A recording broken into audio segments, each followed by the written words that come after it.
Oh, it's fantastic. It's always great to come home and, to be part of a festival of this calibre. It's just the icing on the cake.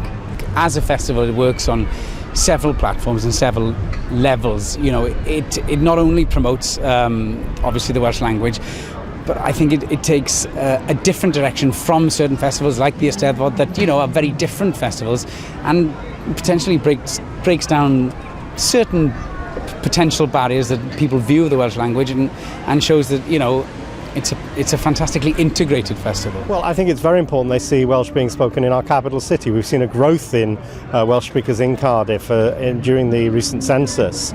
We know Welsh medium education is flourishing within our capital city, and this is a way of showing off the language to visitors and people coming to the capital city. You've injected some money this year. Is there any possibility of something else happening in the foreseeable future? Well, I think this is a successful festival and one that we would want to continue to support.